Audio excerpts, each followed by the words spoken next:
take that off first.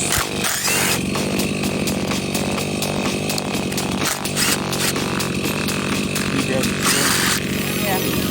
Here we go.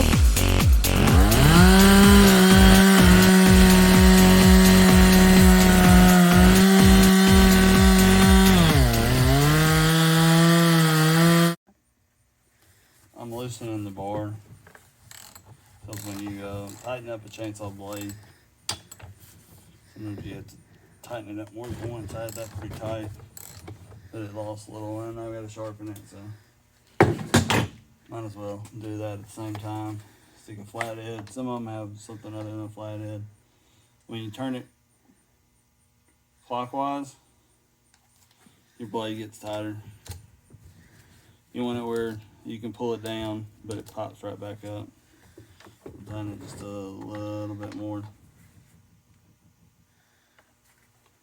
And it comes with a tool that looks like this, but I don't know where that one is. And that's for a different stick, so you can just use a 1/2-inch socket and 3-inch drive, or whatever drive you want to, as long as you can get enough leverage to get it tight.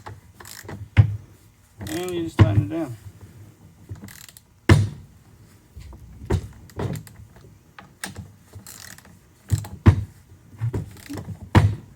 So when you're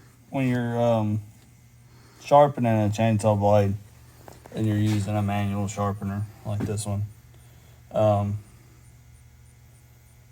you're gonna want to follow this line. When I say follow this line, there's lines for doing it from the left and the right.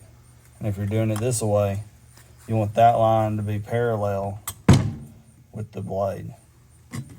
And then you just run it down. Now, I can't remember exactly which size this one calls for.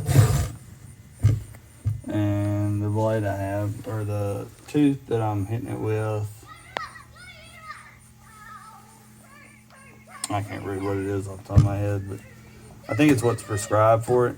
I'm gonna look at how it's cleaning the blade, how it's eating at it, and see if it looks even. I don't think it is. I think it's a little high. So it's not getting down in the crevice, it's just sharpening the top. What you'll see there is you'll get a double cone. Instead of sharpening the whole curve, you're just sharpening the top of the curve. So it's most likely this one will do it. We'll do a different